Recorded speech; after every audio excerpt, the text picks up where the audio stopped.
A block in the Meatpacking District, defined by 10th Avenue, West 13th Street, Washington Street, and Little West 12th Street.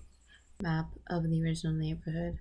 The Meatpacking District was originally residential, and markets have existed in the district since the 1940s. Housing in the Meatpacking District in the 1820s to escape epidemics in what was then the main part of New York.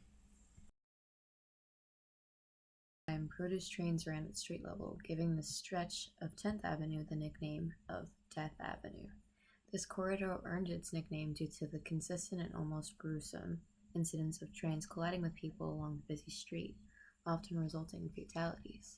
Before the trains were eventually elevated, the New York Central Railroad hired men on horseback armed with red flags to ride in front of the trains to signal its arrival. These men came to be known as the West Side Cowboys.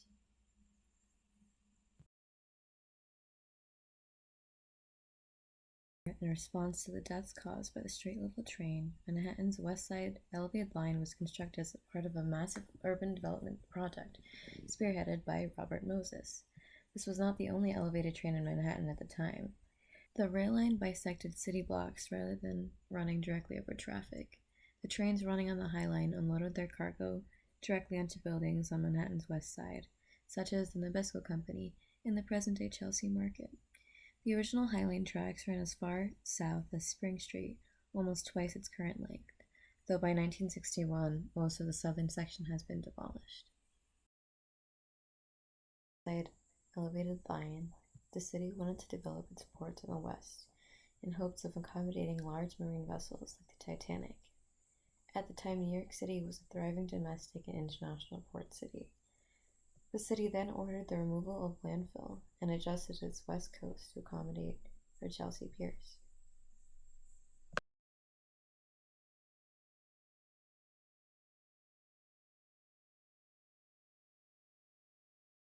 Of infrastructural change of the Meatpacking District. Interestingly enough, the block was more than twice the size of what it is today, bordering West 13th Street, 10th Avenue, Little West 12th Street, and 13th Avenue. The first drawing represents the original tenement housing. The second drawing then indicates the removal of 13th Avenue and the construction of the piers. The third drawing inserts Washington Street and splits the block into a little less than half. And the last drawing places the west side elevated line resting atop the buildings. 250 slaughterhouses and packing plants filled the district. By the 1930s, those houses produced the nation's third largest volume of dressed meats.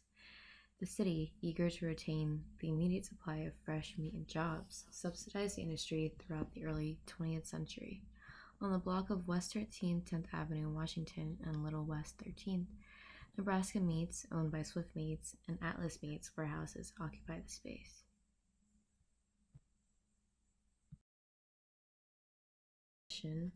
Two smaller meat companies in plots 53 and 55 currently stand today. In the Meatpacking District, semi-trucks were increasingly used and favored for its refrigeration capabilities. By the late 1980s, the rail line was abandoned, and its last shipment carried 3 carloads of frozen turkeys for Thanksgiving.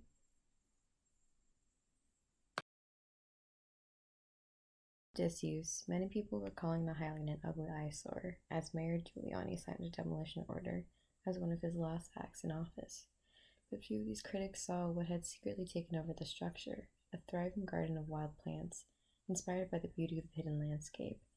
Joshua David and Robert Hammond founded Friends of the High Line, a nonprofit conservancy to advocate for its preservation and reuse of the public space.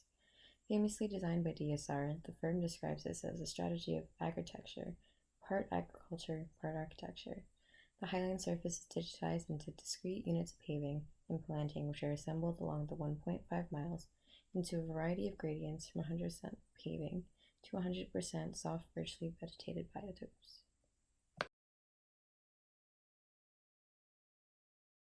New opportunities for real estate and led to the gentrification of the Meatpacking District. Drawings here show the change of the block from tenement housing to commercial meatpacking, and then to luxury high-rise.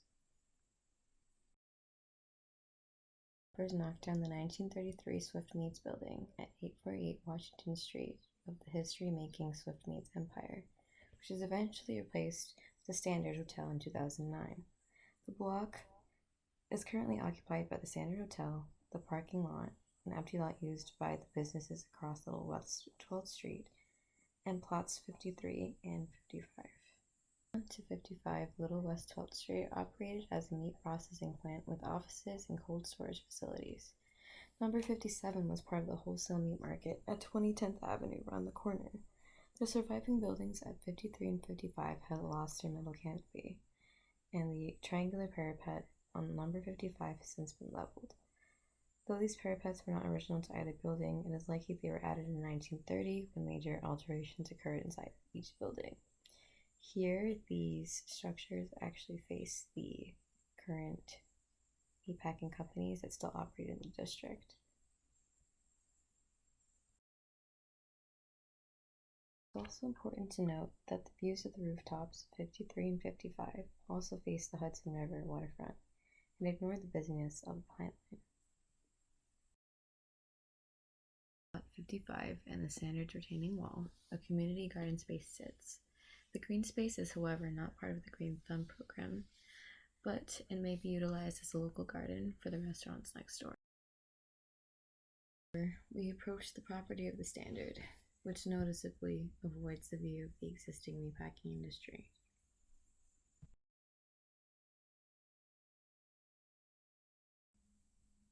Finally, the last piece of the block, the Standard Hotel at the Highline location.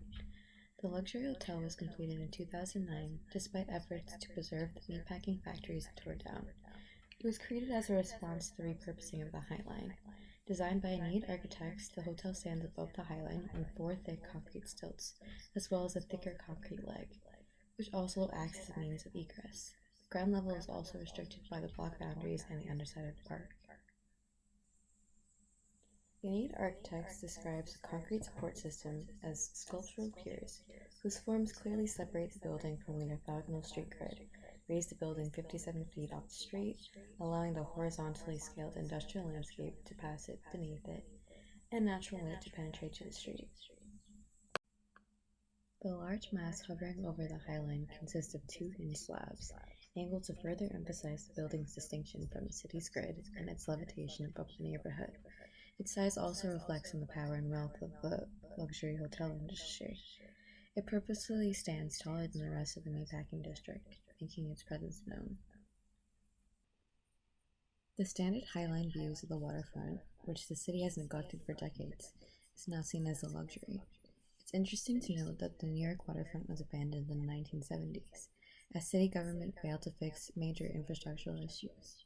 The city then lost its status as a thriving port city.